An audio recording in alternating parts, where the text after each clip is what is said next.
The thunder of hooves echoed through the dusty main street of Silver Peak, Colorado, as Willow Neely clutched her worn leather satchel to her chest, heart racing wildly. She hadn't expected the welcoming committee, if you could call a dozen angry townsfolk with torches and accusations a welcome. The year was 1876, and Silver Peak had decided Willow Neely was nothing but trouble, a conclusion they'd reached with alarming speed. "We don't need your kind here," shouted a portly man with a thick mustache, his face red with indignation. "Fortune tellers, snake oil salesmen, and whatever else you claim to be, they're all the same. Thieves and charlatans." Willow's green eyes flashed with defiance despite her trembling hands. At 23, she had already seen enough hardship to last several lifetimes, but being run out of yet another town before she'd even had a chance to unpack her meager belongings seemed particularly cruel. "I'm a healer," she insisted, her voice steady despite her fear. "I use plants and herbs, knowledge passed down from my grandmother. There's nothing sinister about it." "Witchcraft," called out a woman from the gathering crowd, and murmurs of agreement rippled through the assembled townsfolk. Willow took a step backward, bumping into her rented wagon. The journey to Silver Peak had taken everything she had, both financially and physically. She had nowhere else to go, no more savings to carry her to the next town. This was supposed to be her fresh start. "I think you folks might want to reconsider." The deep voice cut through the angry murmurs like a knife. The crowd parted, revealing a tall man astride a chestnut stallion. His face was partially obscured by the brim of his worn Stetson, but Willow could see the hard set of his jaw, the intensity in his blue eyes as he surveyed the scene before him. Jackson Wyatt was not a man who involved himself in town affairs. The locals knew him as the quiet, somewhat mysterious rancher who owned the sprawling property just north of Silver Peak. He kept to himself, showed up for supplies once a month, and disappeared back to his land without much conversation. His sudden appearance and intervention was unexpected to everyone present. "This doesn't concern you, Wyatt," said Sheriff Dawson, a man whose authority seemed to rest entirely on his badge rather than any natural leadership qualities. "This woman's been accused of practicing witchcraft and swindling." Jackson dismounted with the fluid grace of a man who'd spent most of his life in the saddle. His spurs jingled softly as he stepped between Willow and the crowd. "Accused by whom?" he asked, his voice remaining level. "And based on what evidence?" the sheriff sputtered, clearly not expecting to be challenged. "Well, Mrs. Pearson's boy took ill right after this woman rode into town, and she's got all manner of strange plants and concoctions in her wagon." Jackson turned slightly, casting a quick glance at Willow. Their eyes met briefly, and something unspoken passed between them, an understanding, perhaps, or simply recognition of a fellow outsider. He turned back to the crowd. "That's so. Last I checked, Mrs. Pearson's boy was always getting into something or other down by the creek. Probably ate some bad berries again." He paused, letting his words sink in before continuing. "As for her supplies, my late mother was a healer. Used plants just the same way, saved more lives than Doc Simpson ever did, especially during that fever outbreak in '69. The mention of the fever that had claimed nearly a fifth of Silver Peak's population 7 years prior caused several in the crowd to shift uncomfortably. Doc Simpson himself, a gray-haired man near the back of the gathering, looked away. "Nonetheless," the sheriff persisted, "the town has decided—" "The town," Jackson interrupted, his voice taking on a harder edge. "Or you and the Pearson family, who happen to own the only apothecary in Silver Peak, seems mighty convenient to run out competition before she even sets up shop." Willow's eyes widened. She hadn't considered that her skills might threaten an established business.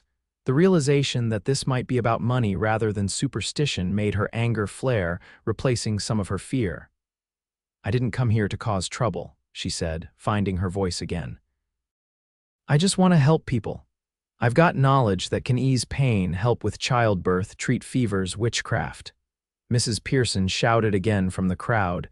Jackson's hand moved imperceptibly closer to his holstered Colt, though he didn't draw it. The gesture was enough to quiet the crowd momentarily. This woman isn't going anywhere, he said firmly.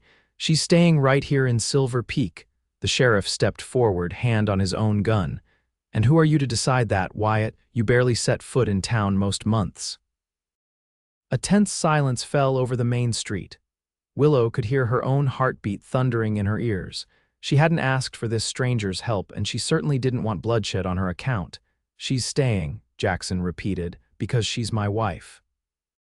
The words hung in the air like smoke from a fired pistol. Willow nearly dropped her satchel in shock, her mouth falling open as she stared at the back of the stranger who had just claimed her as his bride. The crowd's reaction mirrored her own surprise. Murmurs rippled through the gathered townsfolk. Sheriff Dawson's eyebrows shot up nearly to his hairline. "Your wife," he repeated incredulously. "Since when do you have a wife, Wyatt?" Jackson didn't hesitate. "We were married in Denver last spring." "She's been settling affairs back east while I prepared the ranch house." He turned to Willow, his eyes conveying a silent message. "Play along if you want to survive this." "Isn't that right, darling?" Willow swallowed hard, her mind racing. This stranger was offering her protection through this elaborate lie. It was unexpected, perhaps even dangerous, but she had few options. The alternative was being run out of town with nothing but the clothes on her back and whatever she could quickly grab from her wagon. "Yes," she said, attempting a warm smile despite her confusion. "I've been so looking forward to finally joining my husband." She stepped forward, forcing herself to slide her arm through Jackson's as if they were truly wed.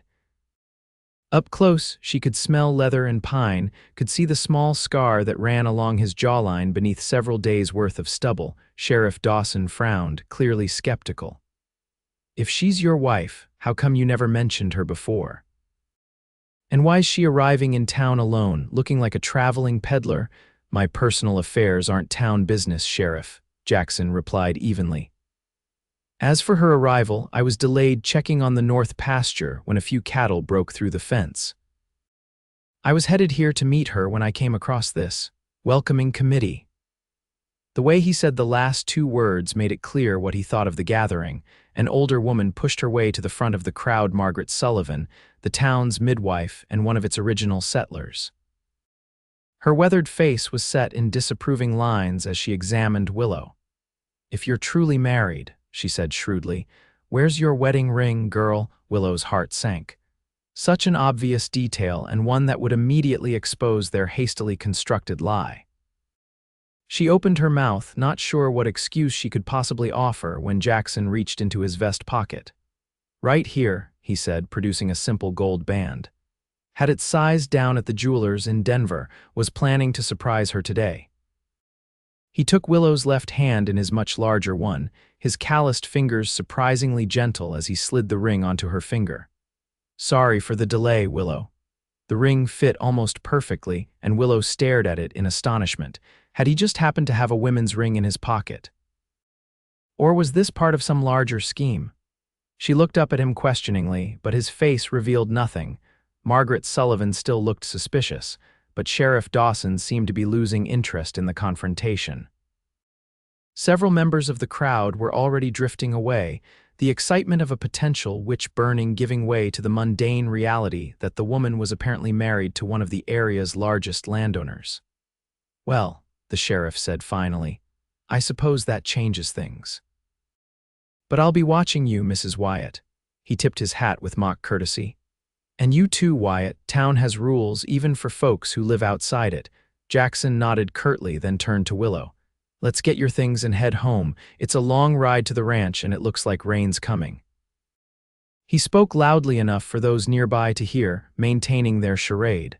As the crowd dispersed, he helped Willow onto the seat of her wagon, then mounted his horse.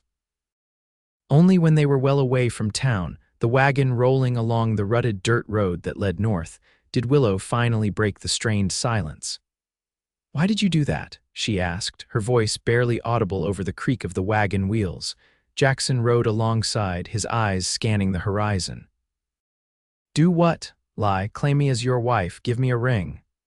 She twisted the gold band nervously. "You don't know me, I could be everything they accused me of being." He glanced at her, the ghost of a smile touching his lips for the first time. Are you a witch who swindles innocent townsfolk?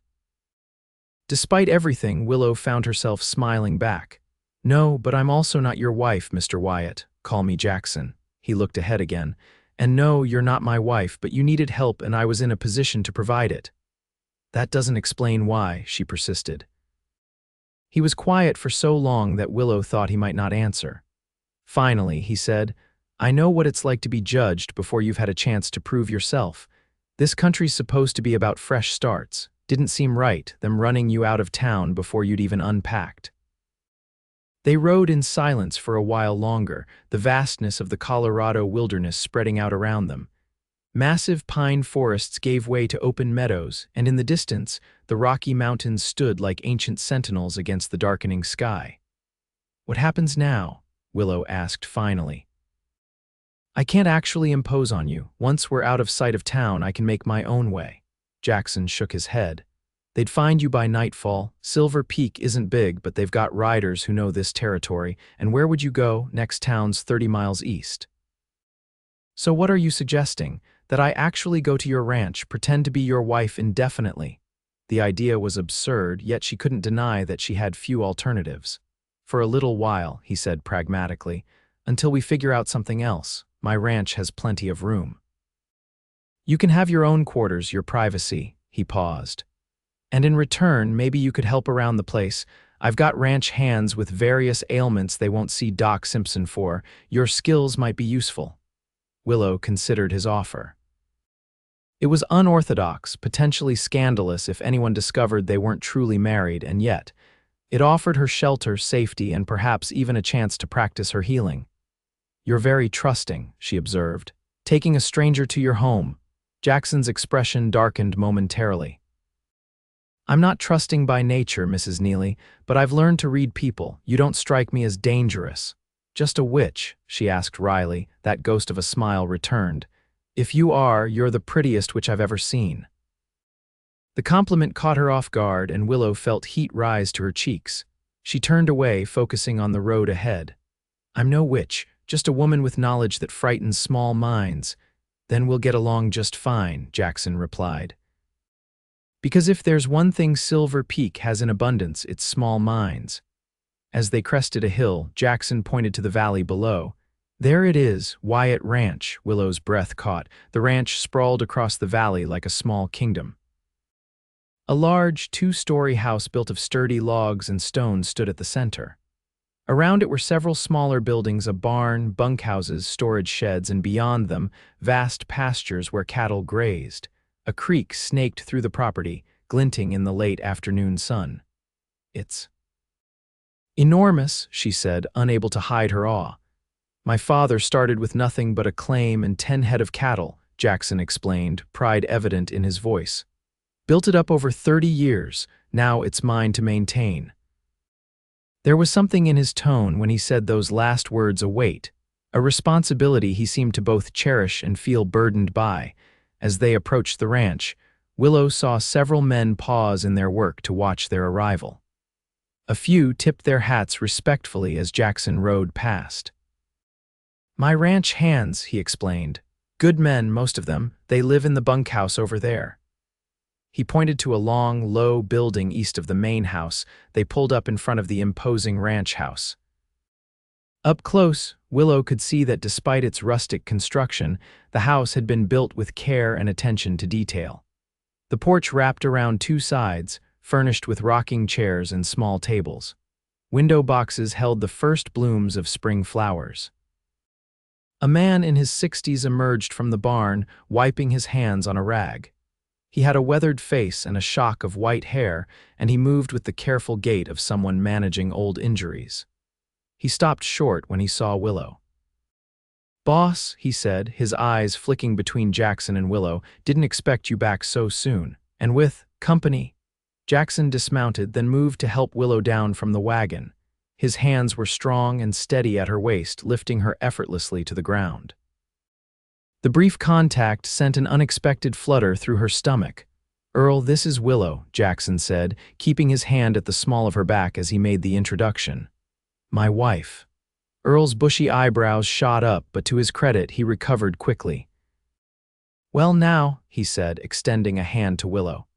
That's the most interesting news we've had around here in years. Pleasure to meet you, madam. Willow shook his hand, appreciating his firm grip and direct gaze. The pleasure is mine, Earl. Earl's my foreman, Jackson explained. Been with the ranch since my father's time, knows this place better than I do. Not quite, Earl chuckled, but close enough. He gave Jackson a look that suggested he'd be wanting an explanation later. I'll have the boys bring in her trunks and such. Just the wagon for now, Jackson said. We can sort through everything tomorrow. Earl nodded, then headed toward the bunkhouse, presumably to share the surprising news with the other ranch hands. Earl doesn't believe we're married, Willow observed quietly as Jackson guided her toward the house. Earl's not a fool, Jackson replied. But he's loyal. He won't contradict what I've told him. The interior of the ranch house was surprisingly refined given its frontier location. The entryway opened into a large living area with a stone fireplace dominating one wall. The furniture was solid and well-crafted, not the rough-hewn pieces Willow had expected. Bookshelves lined another wall, filled with leather-bound volumes. You read, she said, unable to hide her surprise as she ran her fingers along the spines of the books. Jackson hung his hat on a hook by the door. Is that so unexpected for a rancher? She smiled. Perhaps not, but it's nice to see. He led her through the house, showing her the kitchen with its large cast iron stove, the dining room with a table that could seat 12, and a small study where ledgers and papers were stacked neatly on a desk. And upstairs, he continued, leading her up a wide staircase, we have 4 bedrooms. Mine is at the end of the hall. You can have this one. He opened a door to reveal a spacious bedroom with a large window overlooking the mountains. A 4-poster bed dominated the room, and a washstand and wardrobe stood against one wall. This is lovely, Willow said, genuinely impressed. She hadn't slept in such comfortable surroundings in years, perhaps ever. It was my mother's sewing room, Jackson explained, but I had a bed moved in after she passed. Never had much use for it until now. An awkward silence fell between them as the reality of their situation became impossible to ignore. They were strangers, pretending to be husband and wife, about to live under the same roof. I'll have one of the hands bring up hot water so you can freshen up, Jackson said finally. And I'll see what we can find for supper. You must be hungry after your journey. Willow nodded, suddenly exhausted now that the immediate danger had passed. Thank you, Jackson, for everything. I don't know why you've gone to such lengths to help me, but I'm grateful. He paused at the doorway, his tall frame nearly filling it. Get some rest. We'll figure everything else out tomorrow. After he left, Willow sat on the edge of the bed, removing the gold ring to examine it more closely. It was a simple band, unadorned but finely crafted. Inside, she was surprised to find an inscription. Forever, L. This wasn't just any ring. It had belonged to someone important to Jackson, perhaps a previous wife or a fiancé. She slipped it back onto her finger, feeling like an imposter. She was wearing another woman's ring, sleeping in another woman's home, claiming another woman's husband. What had she gotten herself into? True to his word, Jackson sent up hot water and later, a tray with a simple but hearty supper: venison stew, fresh bread, and even a slice of apple pie. Willow ate ravenously, realizing she hadn't had a proper meal in days. As night fell over the ranch, she stood at the window, watching as lanterns were lit in the bunkhouse and barn. In the distance, the mountains were dark silhouettes against a star-filled sky. This wild, beautiful country was so different from the Pennsylvania mining town where she'd grown up. Different, too, from the various towns she'd passed through in her travels west, each one eventually turning against her when her healing practices seemed too unusual for local comfort. Could Silver Peak be different? Could she find a place here, under the strange protection of a man who had claimed her as his wife? Sleep came surprisingly easily that night, cradled in the softest bed she'd experienced in years, with the distant sounds of the ranch, the occasional lowing of cattle, the soft whicker of horses in the barn creating a soothing lullaby. Morning came with a gentle knock at her door. Willow, already awake and dressed in one of her simple cotton dresses, opened it to find a young woman of perhaps 16 or 17 carrying a breakfast tray. "Morning, madam," the girl said, bobbing a quick curtsy. "Mr. Wyatt asked me to bring you breakfast. I'm Emma. I help with the cooking and cleaning around here." "Thank you, Emma," Willow said, taking the tray. "That's very kind, and please call me Willow." Emma's eyes widened slightly at the informal invitation. "Yes, madam, I mean Miss Willow." She fidgeted with her apron. "Mr. Wyatt said to tell you he's gone to check the north pasture with the hands, but he'll be back by midday, and that you should make yourself at home." After Emma left, Willow ate the hearty breakfast of eggs, bacon, and biscuits, then decided to explore the ranch house more thoroughly in daylight. The house revealed itself to be even more impressive than her initial impression. Every room showed attention to detail and quality that spoke of generations of care. The kitchen was well stocked and organized, with copper pots hanging from a rack and jars of preserved foods lining the shelves. A pantry held sacks of flour, sugar, coffee, and other staples. In Jackson's study, Willow couldn't resist examining the bookshelves more closely. They held an eclectic collection, practical volumes on animal husbandry and agriculture alongside classics of literature, history books, and even a few novels. She ran her fingers along the spines, stopping at a well-worn copy of Romeo and Juliet. When she pulled it out, a pressed flower fell from between the pages. Outside, the ranch was already busy with activity. Men moved between the barn and the pastures, horses were being groomed, and somewhere in the distance, she could hear the rhythmic pounding of a hammer. Willow made her way to the garden behind the house, pleased to discover a variety of herbs growing there, many of the same ones she used in her healing preparations. She was kneeling in the dirt, examining a particularly healthy rosemary plant, when she heard approaching hoofbeats. Looking up, she saw Jackson riding toward the house, accompanied by 3 other men. Even at a distance, she could recognize his straight-backed posture and broad shoulders. The men dismounted near the barn, and after a brief conversation, Jackson headed toward the house while the others led the horses away. He stopped when he saw her in the garden, changing direction to approach her instead. "You found the herb garden," he said, removing his hat as he drew near. The morning sun caught in his dark hair, highlighting strands of chestnut among the black. Willow stood, brushing dirt from her skirt. "It's wonderful, your mother's work," he nodded. "She was particular about her herbs, said store-bought was never as good as home-grown." "She was right," Willow agreed, "though I'm surprised to find such variety here. Many of these aren't common in kitchen gardens. She used them for healing like you do." Jackson looked around the garden with a hint of sadness in his eyes. "After she died, I kept it up as best I could, but I don't have her knowledge." "I could help," Willow offered impulsively. "As part of our arrangement, I could maintain the garden, perhaps expand it." His expression brightened slightly. "I'd appreciate that," he gestured toward the house. "I came to see if you'd like to ride out with me this afternoon. I thought you might want to see more of the ranch." The invitation surprised her. "I'd like that very much, though I should warn you I'm not much of a rider." "We have gentle horses," he assured her, "and we won't go far today." They arranged to meet after the midday meal, and Willow returned to the house to change into something more suitable for riding. She found a simple skirt and blouse that wouldn't restrict her movement too much, and pulled her hair back into a practical braid. When she came downstairs, Jackson was waiting in the entryway. He'd changed as well, into a clean shirt that emphasized the breadth of his shoulders. Willow found herself noticing details she'd been too distressed to register the day before: the way his dark hair curled slightly at the nape of his neck, the fine lines around his eyes that suggested he smiled more than she'd yet seen. "Ready?" he asked, and she nodded, following him outside where 2 horses were saddled and waiting.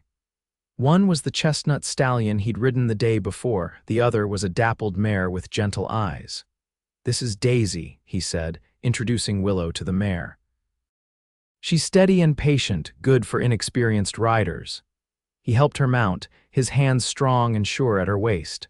Once she was settled in the saddle, he adjusted her stirrups, his movements efficient but careful. "Comfortable?" he asked, looking up at her. Willow nodded, though in truth she felt precarious on the horse's back. It had been years since she'd ridden, and never on such a fine animal. Jackson mounted his own horse with practiced ease, then led them at a walking pace away from the ranch buildings. They followed a well-worn trail that wound through pastureland where cattle grazed, then into a stretch of pine forest that provided welcome shade from the afternoon sun. "How long have you lived here?" Willow asked as they rode side by side down the widest part of the trail. "All my life," Jackson replied. "My father claimed this land in '38, built the first cabin with his own hands. The house you see now came later after he married my mother. And your parents, are they?" "Both gone," he said, his tone matter-of-fact rather than sorrowful. "Father 5 years ago, mother last winter." "I'm sorry," Willow said softly. He acknowledged her sympathy with a nod. "What about you? How did you come to be traveling alone through Colorado?" Willow hesitated, weighing how much to reveal. This man had saved her from being run out of town, had brought her into his home, but he was still largely a stranger. "My father was a miner in Pennsylvania," she began cautiously. "He died in a cave-in when I was 15. My mother had passed years before from consumption. My grandmother raised me after that, taught me about healing plants and remedies. And when she passed," Jackson asked perceptively, "I stayed in our town for a while, using what she'd taught me to help people." Willow's voice grew quieter as she recalled what came next. "But there was a new doctor who didn't appreciate competition, especially from a woman. When a child died one I hadn't even treated, he blamed me, said my witchcraft had cursed the town." She shook her head at the memory. "I left before they could do worse than burn my cottage." "And you've been moving west ever since?" "Town to town," she confirmed. "Sometimes I find a place that welcomes my skills for a season or two, but eventually something happens. Someone gets sick despite my remedies, or a husband decides his wife is spending too much time with me, learning about plants instead of keeping his house. And I have to move on." Jackson was quiet for a moment, processing her story. "That's no way to live," he said finally. "Constantly looking over your shoulder, waiting for the next accusation." "No," she agreed, "it isn't, but I haven't found an alternative." They emerged from the forest into a breathtaking meadow carpeted with wildflowers. The grass was tall enough to brush against their horses' legs, and the scent of spring blossoms filled the air. In the distance, a crystal-clear lake reflected the blue sky and surrounding mountains. "It's beautiful," Willow breathed, momentarily forgetting their conversation. Jackson smiled, a genuine one that transformed his serious face. "This is my favorite place on the ranch. My father used to bring me fishing at that lake when I was a boy." He guided them to the lakeshore where they dismounted. Jackson secured the horses to a nearby tree, allowing them to graze on the lush grass. "We can rest here a while," he suggested. "Unless you're anxious to return," Willow shook her head. "I'd like to stay, it's peaceful here." They sat on a fallen log near the water's edge, watching as fish occasionally broke the surface, creating ripples that expanded outward until they disappeared. "Why did you really help me yesterday?" Willow asked suddenly. "The truth this time." Jackson gazed out at the water, seeming to consider his answer carefully. "I told you part of it. I know what it's like to be judged unfairly." He paused. "But there's more. My mother, before she died, she was in terrible pain.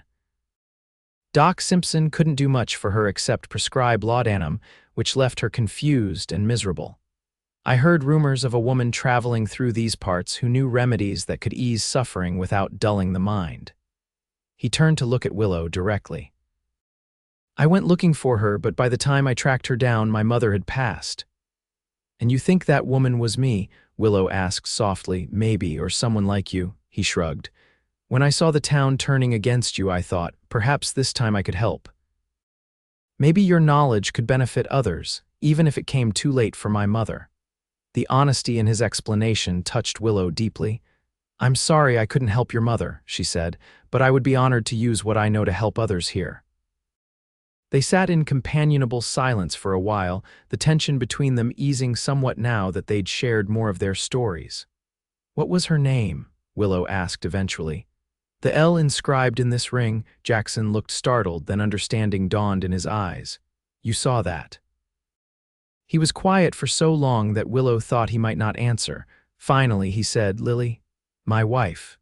Willow felt a chill despite the warm afternoon sun. "You're actually married."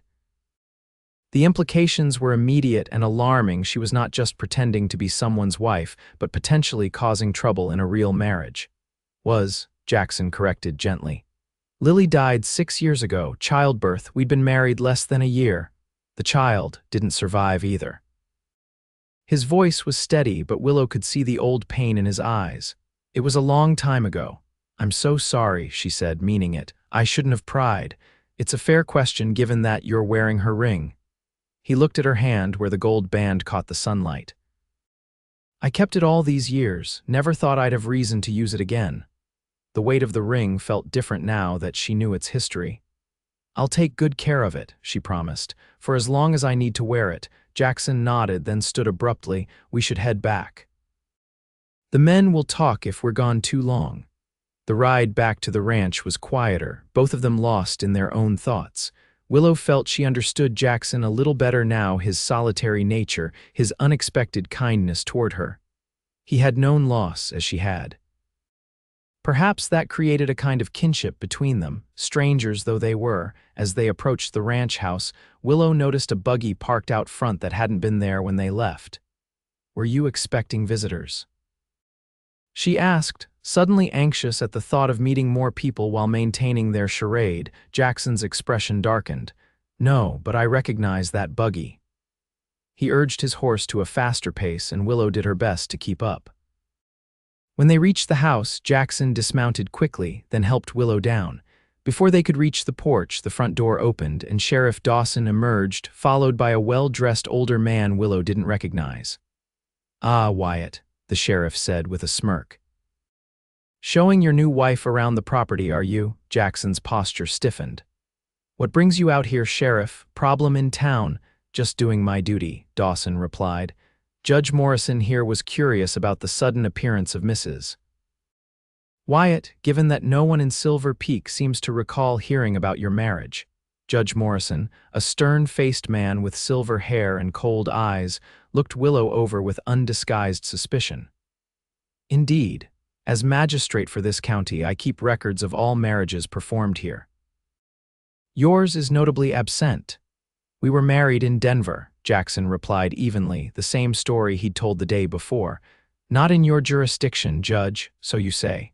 Morrison's thin lips curved in an unpleasant smile. "But it's a simple matter to verify with the authorities in Denver."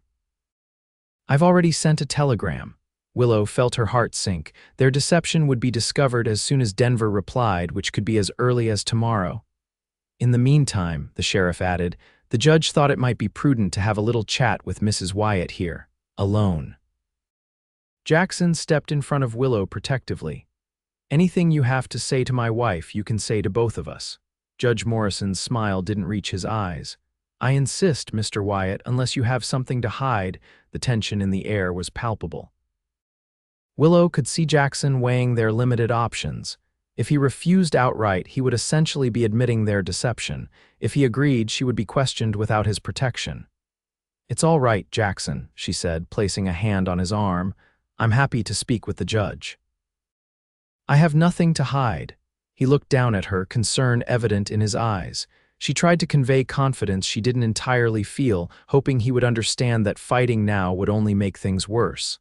"Fine," he said finally, "but you'll speak in the parlor with the door open." "And I'll be right outside." Judge Morrison seemed amused by Jackson's protective stance, but nodded his agreement.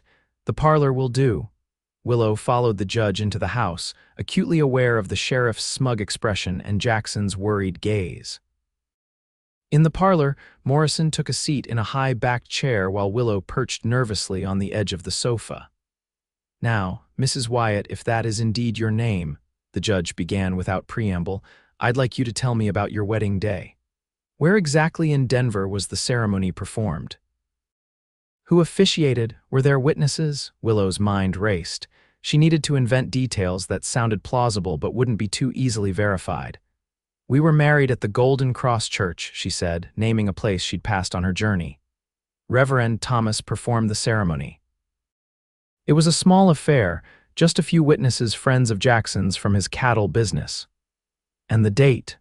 April 18th of last year, she said, choosing a date far enough in the past to explain why she was only now arriving in Silver Peak. The judge made notes in a small book he'd pulled from his pocket. And prior to your marriage, where did you reside? What was your maiden name? Neely, Willow replied truthfully. Willow Neely. I lived in Pennsylvania until my grandmother's death, then traveled west, taking work where I could find it. I met Jackson in Denver while I was employed as a seamstress. The questions continued, each more detailed than the last. Willow did her best to maintain a consistent story, drawing on fragments of truth when possible and inventing details when necessary.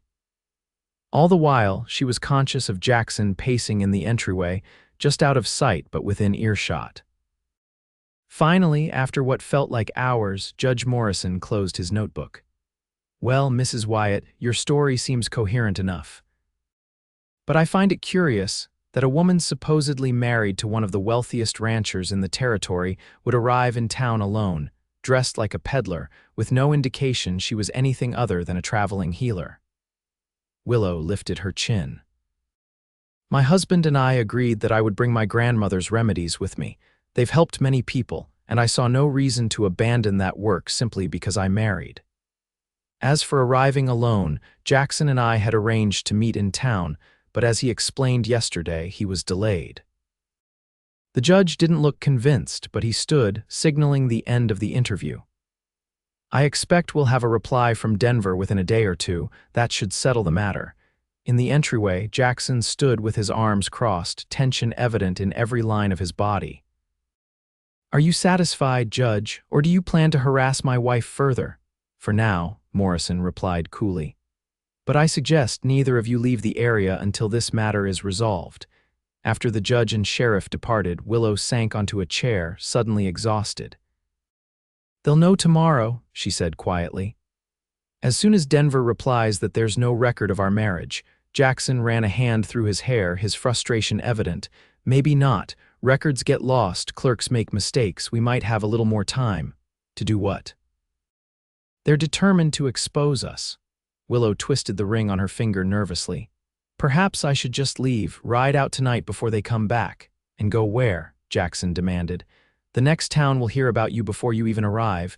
This territory isn't that big, Willow. She knew he was right, but the alternative seemed equally impossible. What then? Continue this charade until they catch us in the lie. You could face legal consequences, Jackson. Your reputation, my reputation, can withstand a few rumors, he interrupted. And I'm more concerned about what they'll do to you once they prove you lied. They were silent for a moment, both recognizing the gravity of their situation. There's another option, Jackson said finally, his voice careful. We could make it true. Willow stared at him, not sure she understood. Make what true? Our marriage. He met her gaze steadily. We could find a preacher, get married for real, today before they get an answer from Denver. Her heart stuttered in her chest. You can't be serious. I'm completely serious. Jackson moved closer, crouching down to bring himself to her eye level. Think about it, Willow. It solves our immediate problem. You get the protection of my name and position, I get. He hesitated. What? She pressed. What do you get out of this arrangement? A hint of vulnerability showed in his eyes. Company, someone to share this place with, a partner maybe in time. The proposal was so unexpected, so pragmatic and yet strangely romantic that Willow found herself speechless. She barely knew this man, yet he was offering to bind his life to hers to protect her from persecution. Jackson, she said finally, you can't marry someone you just met. It's madness. People do it all the time out here, he countered. Mail-order brides, arrangements between families. At least we've met, we know a little about each other. He took her hand, his touch gentle. I'm not talking about love, Willow. I'm talking about mutual benefit, protection for you, companionship for me. The rest, who knows, maybe in time. Willow's mind whirled with the possibilities. Marriage to Jackson would mean security, a home, the chance to practice her healing without constant fear. But it would also mean binding herself to a virtual stranger, committing to a life she hadn't chosen. I need time to think, she said, pulling her hand away. Jackson nodded, standing up. Of course, but not too much time if Denver answers tomorrow. I know. She stood as well, needing space to process everything that had happened. I'll give you an answer in the morning. That night, Willow barely slept. She paced the floor of her bedroom, weighing her options. She could flee, taking her chances on the frontier alone. She could stay and face the consequences when their deception was discovered, or she could marry Jackson Wyatt, a man she'd known for less than 2 days. None of the options seemed ideal, yet one kept drawing her thoughts back. Marriage to Jackson would be a gamble, but one with potentially significant rewards. He was kind if reserved. He respected her skills as a healer. He owned a beautiful ranch where she could put down roots after years of wandering. And there was something else. Something she was reluctant to acknowledge even to herself, a spark of attraction that had kindled the moment he stood between her and the angry mob in Silver Peak. As dawn broke over the mountains, Willow made her decision. She dressed carefully in the best clothes she'd brought with her, a pale blue dress with minimal adornment, simple but flattering. She braided her long hair and pinned it up, then made her way downstairs. Jackson was in the kitchen, talking quietly with Earl. Both men looked up when she entered, and Willow saw the question in Jackson's eyes. Yes, she said simply, I'll marry you. Relief and something more complex crossed his face. You're sure? As sure as I can be, given the circumstances. She managed a small smile. It makes the most sense, and I believe we can make it work. Earl looked between them, understanding dawning in his weathered face. So the rumors in town were true. You two aren't actually married yet. Jackson turned to his foreman. It's complicated, Earl. But we will be by the end of the day. To Willow's surprise, Earl chuckled. Well, it wouldn't be the first unusual courtship I've seen in these parts. Congratulations to you both, even if it is a bit backward. He shook Jackson's hand, then Willow's. I'll keep the men busy today, give you two some privacy. After he left, Jackson explained his plan. There's a preacher about 10 miles west of here, Pastor James. He's a good man, discreet. If we leave now, we can be there by mid-morning, married by noon, and back before anyone from town comes asking more questions. The day passed in a blur for Willow. The ride to Pastor James's small church, the simple ceremony with only the pastor's wife as witness, the exchange of vows that made her Jackson's wife in truth. She spoke her promises in a clear voice, surprised at how right the words felt despite the unusual circumstances. Jackson's hands were steady as he placed Lily's ring back on her finger, now as a genuine wedding band. When the pastor pronounced them husband and wife, Jackson's kiss was gentle, almost tentative, a promise of respect rather than passion. On the ride back to the ranch, now legally husband and wife, Willow felt a strange mix of emotions. Relief, certainly, anxiety about the future, and beneath it all, a current of excitement she hadn't anticipated. Are you all right? Jackson asked, noting her silence. Willow nodded. Just processing everything. It's been an unusual few days. His smile was sympathetic. That's an understatement.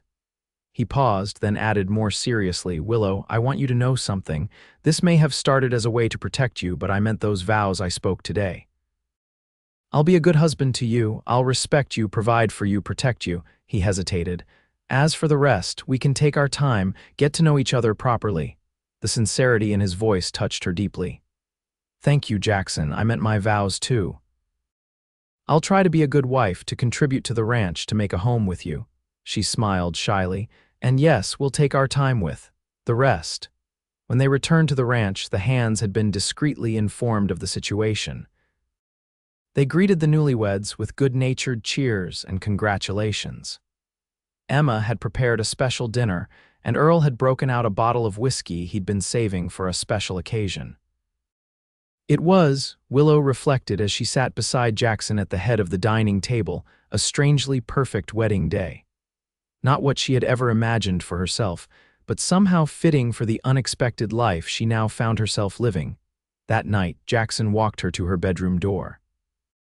I meant what I said, he told her quietly. About taking our time, this is still your room for as long as you need it to be. Willow's heart warmed at his consideration. Thank you, but perhaps you could come in just for a while to talk. The thought of being alone with her tumultuous thoughts seemed suddenly unbearable. They sat together on the small sofa near the window, talking long into the night. Jackson told her more about his parents, about growing up on the ranch, about his brief time away at school back east before the pull of the land brought him home. Willow shared stories of her grandmother's wisdom, of the healing traditions passed down through generations of women in her family, of her dreams to someday establish a proper practice where she could help people without fear of persecution. When she finally grew too tired to continue, Jackson rose to leave. At the door, he turned back. "Good night, Mrs. Wyatt," he said, the name still new and strange between them. "Good night, husband," Willow replied, testing the word on her tongue. He smiled a real smile that reached his eyes and transformed his face before closing the door softly behind him. The next morning brought the expected visitors from town. Sheriff Dawson arrived with Judge Morrison and a telegram in hand, their expressions smug as they demanded to see the supposed Mrs. Wyatt. Jackson met them on the porch, Willow at his side. "Sheriff, Judge," he greeted them coolly. "What brings you out to my ranch 2 days in a row?" Judge Morrison waved the telegram. "As expected, there is no record in Denver of a marriage between you and this woman last spring." His triumphant expression faded slightly when neither Jackson nor Willow looked concerned. "Do you have anything to say for yourselves?" "Only that your information is incomplete," Jackson replied calmly. "While it's true we weren't married in Denver last spring, we are legally married." He produced the marriage certificate signed by Pastor James the day before. "As of yesterday, Willow is my lawful wife." The judge snatched the document, examining it closely for any signs of forgery. Finding none, he scowled. "This is highly irregular, Wyatt. A hasty marriage right after questions are raised about your relationship. It looks suspicious." "Not at all," Jackson countered smoothly. "We simply decided to formalize our commitment here rather than waiting for the Denver records to be located. Pastor James is well respected in these parts. You're welcome to verify the certificate with him." Sheriff Dawson looked disappointed that their scheme to expose the couple had failed. "Convenient timing," he muttered. Willow stepped forward, her voice steady. "Sheriff, Judge Morrison, I understand your concern for the propriety of Silver Peak, but I assure you I am now legally Mrs. Wyatt, and I intend to be a contributing member of this community. My skills as a healer are at the service of anyone who needs them." Judge Morrison handed the certificate back reluctantly. "Very well, the marriage appears legal if suspicious in its timing." He fixed Willow with a stern look. "As for your healing, Mrs. Wyatt, be advised that practicing medicine without proper qualifications is against the law in this territory." "I don't claim to be a doctor," Willow replied carefully. "I simply use traditional remedies passed down through generations. Plants and herbs that ease suffering and promote healing, just as women have done for centuries." The judge harumphed, but seemed unwilling to press the point further now that she was established as Jackson Wyatt's legal wife. The Wyatt name carried weight in the county, a fact that clearly irritated him but couldn't be ignored. After the officials departed, Willow let out a long breath she hadn't realized she'd been holding. "That was closer than I'd like," she admitted. Jackson squeezed her hand reassuringly. "But it worked. You're safe now, legally my wife, and no one can run you out of town for it." The weeks that followed settled into a surprisingly comfortable routine. Willow took charge of the herb garden, expanding it with plants she found growing wild on the ranch property. She organized her healing supplies in a small room off the kitchen that had once been a pantry, creating a tidy workspace where she could prepare her remedies. Word spread quickly among the ranch hands that the boss's new wife had a way with healing herbs. The first to seek her help was Tobias, a young cowboy with a badly sprained wrist. Willow created a poultice that reduced the swelling and eased his pain, allowing him to return to work sooner than expected. After that, the men came to her with everything from saddle sores to persistent coughs, and she helped them all. Jackson observed her work with quiet admiration. "You have a gift," he told her one evening as they sat on the porch watching the sunset. "The men trust you." Even Earl asked about something for his arthritis, and he's usually too stubborn to admit when he's hurting. Willow smiled, pleased by the compliment. It feels good to use what I know without looking over my shoulder, expecting accusations. She glanced at him. Thank you for making that possible. Their marriage, unusual though its beginnings had been, was evolving into a partnership that suited them both. They took their meals together, shared the running of the household, and gradually learned each other's habits and preferences. Jackson was early to rise and methodical in his work. Willow was thoughtful and observant, quick to notice when something needed attention before it became a problem. They still maintained separate bedrooms, but their evenings were often spent together in the parlor. Sometimes they read silently, sharing the comfortable quiet. Other evenings they talked about the ranch, about books they'd enjoyed, about their hopes for the future. Occasionally, Jackson would play the piano that had been his mother's pride, revealing a talent Willow hadn't expected from the stoic rancher. It was during one such evening, nearly a month after their hasty wedding, that Willow first visited Silver Peak as Mrs. Wyatt. Jackson needed supplies from the general store, and she asked to accompany him, curious to see how the town would receive her now. The difference was remarkable. Where once there had been hostile stares and muttered accusations, now there were polite nods and cautious greetings. Being Jackson Wyatt's wife afforded her a respect she'd never experienced in her travels. At the general store, Mrs. Peterson, the owner's wife, even engaged her in friendly conversation. "Mr. Wyatt rarely brought his business to us before," she confided. "Always went to the mercantile on the other side of town, but my Herald has better prices on flour, I always say." Willow smiled, recognizing the overture for what it was an attempt to curry favor with the wife of a wealthy rancher. "I'll keep that in mind, Mrs. Peterson." "We go through quite a bit of flour at the ranch." As they loaded their purchases into the wagon, Willow noticed a young woman watching them from across the street. She was pale and visibly pregnant, with dark circles under her eyes that suggested she wasn't sleeping well. "Who is that?" Willow asked Jackson quietly. He glanced in the direction she indicated. "Sarah Collins. Her husband works at the livery. They lost their first baby last winter." His voice held sympathy. "Doc Simpson says she's too fragile for frontier life, that this pregnancy is likely to end the same way." Willow's heart went out to the young woman. Without thinking, she crossed the street, approaching Sarah with a gentle smile. "Mrs. Collins, I'm Willow Wyatt." Sarah looked startled, then wary. "Mr. Wyatt's new wife, yes, I've heard."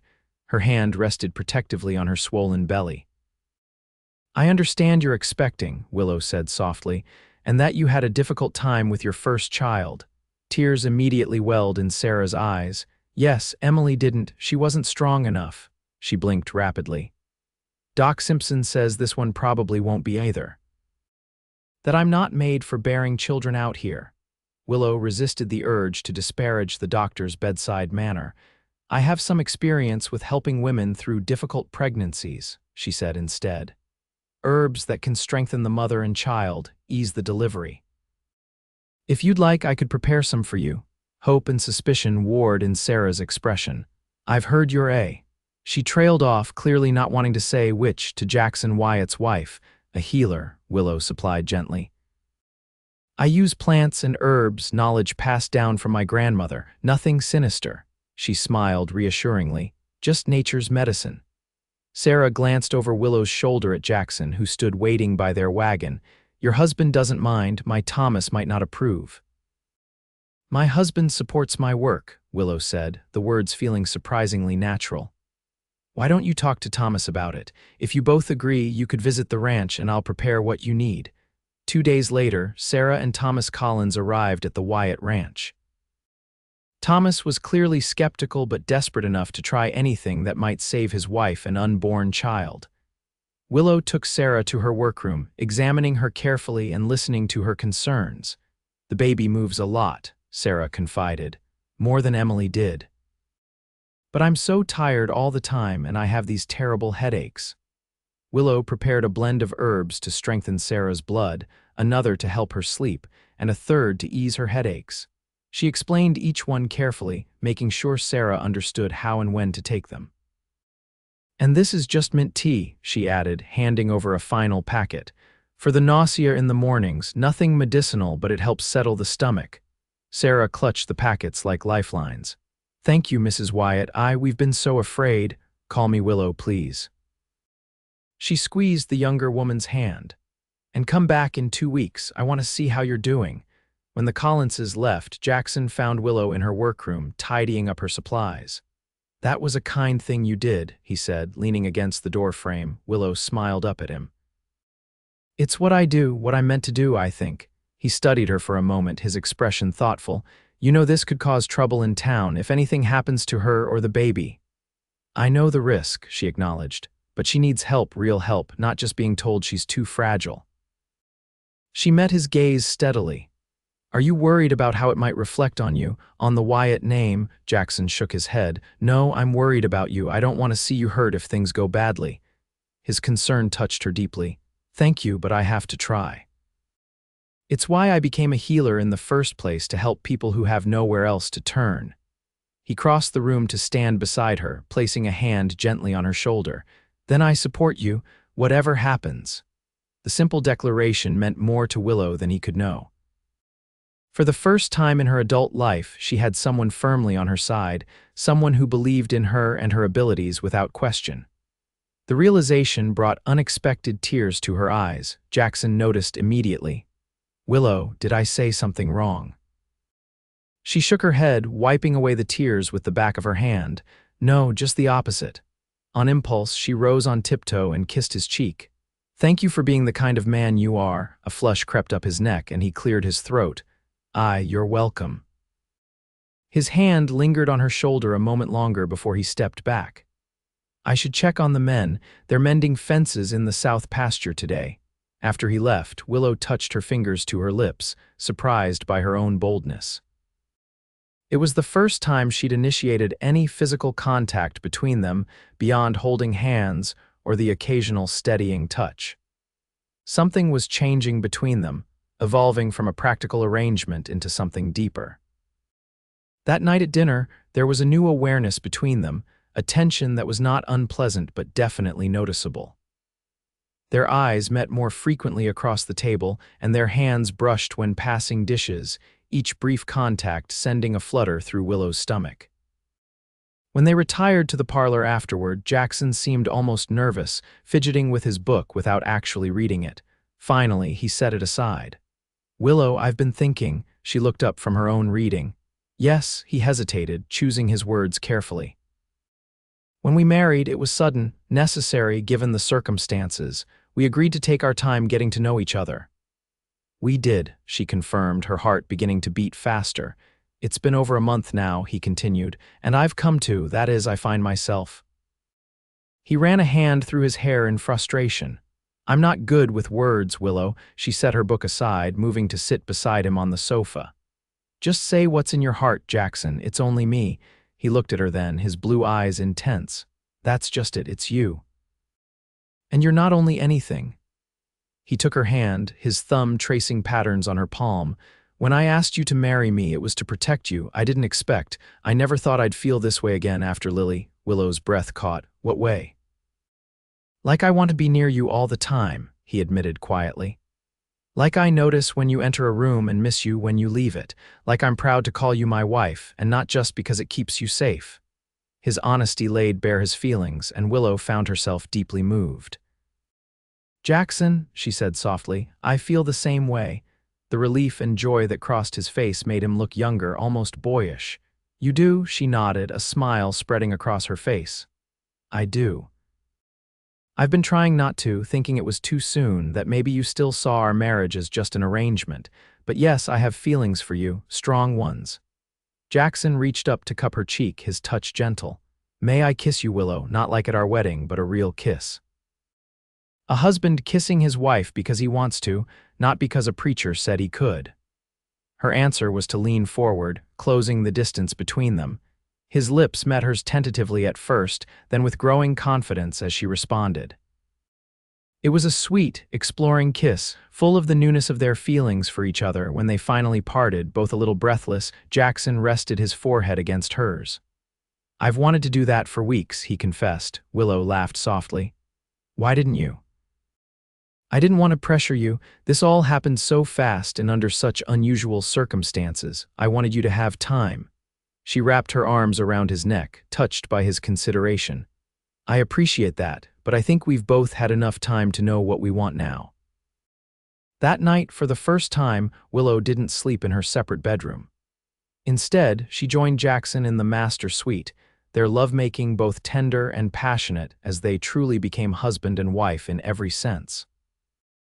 Afterward, lying in his arms, Willow felt a contentment she'd never known before. It's strange, she mused, tracing patterns on his chest. If the townspeople hadn't tried to run me out of Silver Peak, we never would have met like this. Jackson pulled her closer. Sometimes the worst beginnings lead to the best outcomes, he said, dropping a kiss on the top of her head. Though I'm still not forgiving them for how they treated you. I don't need their forgiveness, Willow replied, snuggling against his warmth. Just yours, and you've given me much more than that. In the weeks that followed, their relationship deepened and strengthened. They worked together during the days Jackson managing the ranch while Willow tended her garden and helped the ranch hands with their various ailments. In the evenings, they shared meals and conversation, music and reading, and nights full of discovery and growing passion. Word of Willow's healing abilities spread beyond the ranch. Sarah Collins's health improved noticeably under her care, and other women from Silver Peak began to seek her out discreetly. At first they came alone or in pairs, almost furtively. But as more reported positive results, the stigma began to fade. One evening in early autumn, Jackson found Willow in the garden, harvesting late-blooming herbs before the first frost could claim them. He wrapped his arms around her from behind, pressing a kiss to the side of her neck. You smell like lavender, he murmured. She leaned back against him, enjoying his solid presence.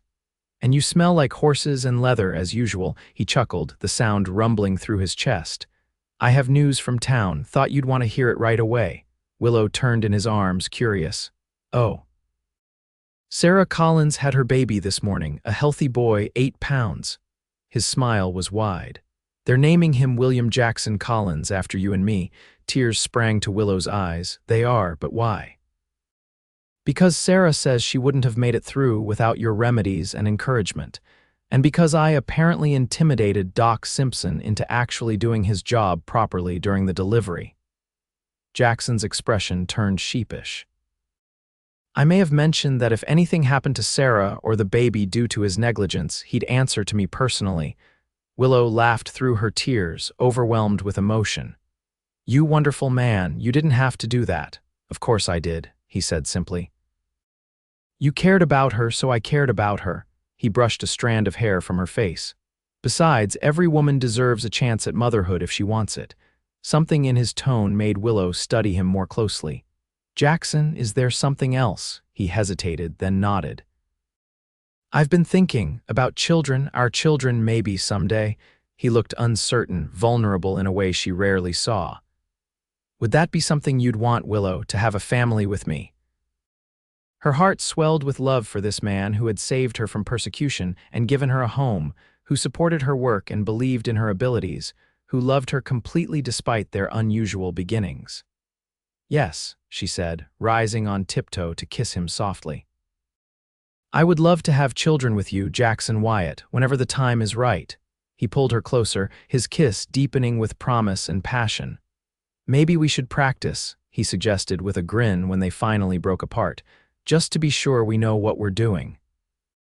Laughing, she took his hand and led him back toward the house. A very sensible suggestion, husband. I always did believe in thorough preparation. Winter came early that year, blanketing Silver Peak and the surrounding countryside in deep snow. The Wyatt Ranch was well prepared, with stocked cellars and plenty of firewood. Willow and Jackson settled into a cozy routine, spending long evenings by the fire while the wind howled outside. On Christmas morning, Jackson surprised Willow with a gift, a beautiful leather-bound journal with her name embossed on the cover.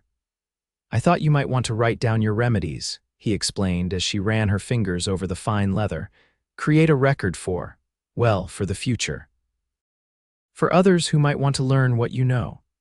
Touched by his thoughtfulness, Willow handed him her own gift, a silver pocket watch to replace the worn one he carried. Inside, she'd had it inscribed, "To Jay with all my love, W. It's perfect," he said, examining it carefully. "Almost as perfect as you," she laughed. "Hardly perfect, but perfectly happy." She leaned against him as they sat before the fire. "Did you ever imagine when you rode into town that day and found a mob about to run me out of Silver Peak that we'd end up here, truly married, truly in love?" Jackson considered the question. "I knew there was something special about you even then, something worth protecting." He kissed the top of her head. "But no, I couldn't have predicted this, that defending a stranger would lead me to the love of my life. The love of your life." Willow repeated, her voice soft with wonder. "Without question," he affirmed. "You've brought healing not just to others, Willow, but to me as well. I was existing before you came, not truly living." She turned to face him fully. "I have something else for you," she said, suddenly nervous. "Something I only discovered recently." Jackson raised an eyebrow. "Another gift, you're spoiling me, wife." Willow took his hand and placed it gently on her stomach. "This gift won't arrive until summer," she said, watching his face closely, "but I think it will be worth the wait."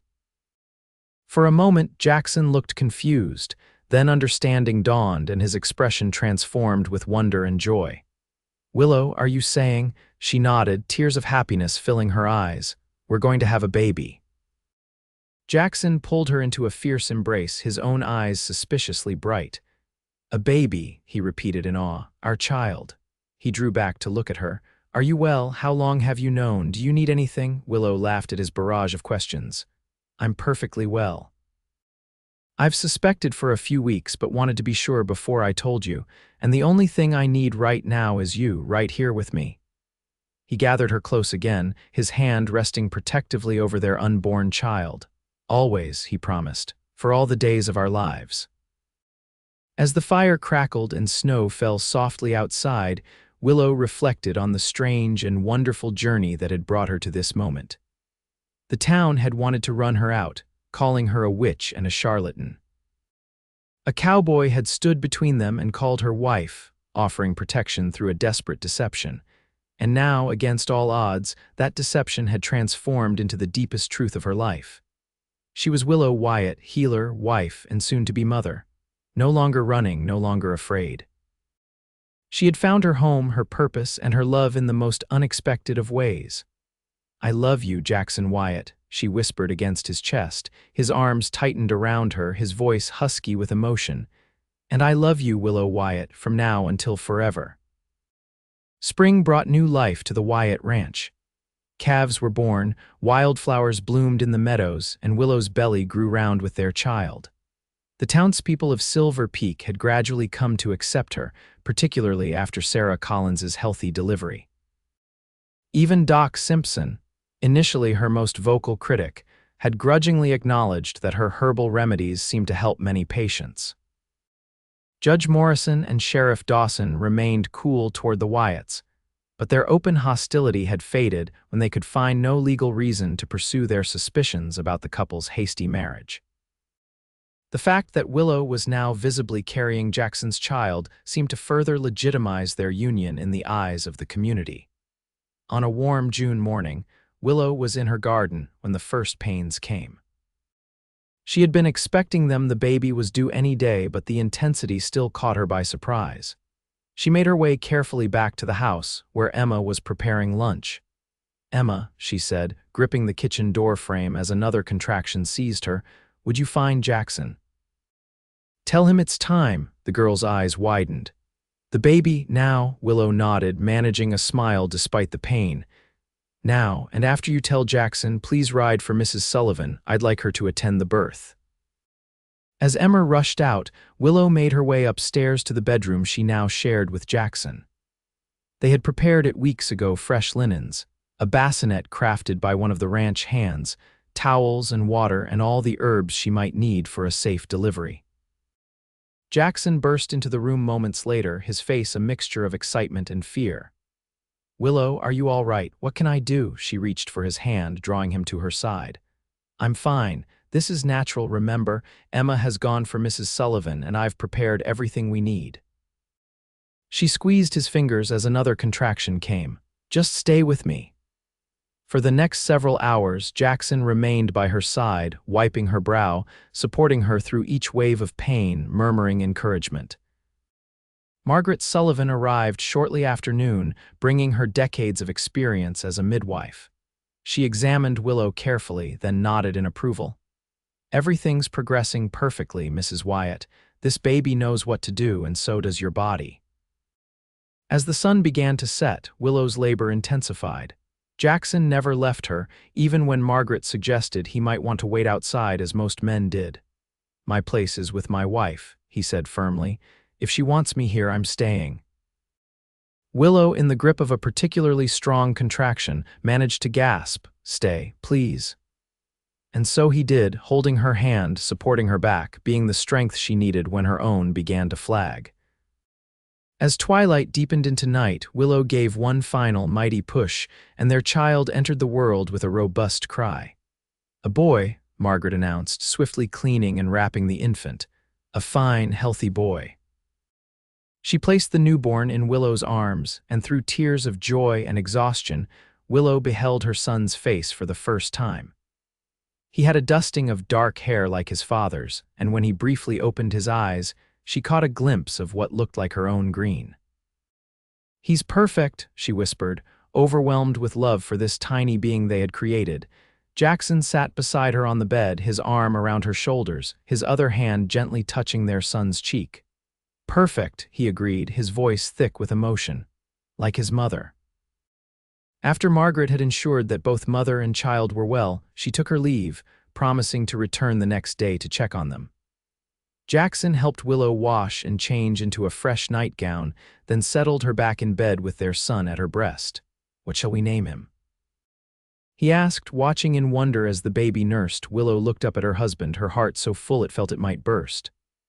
"I was thinking, Thomas," she said. "After your father." Jackson's eyes shone with tears he didn't try to hide.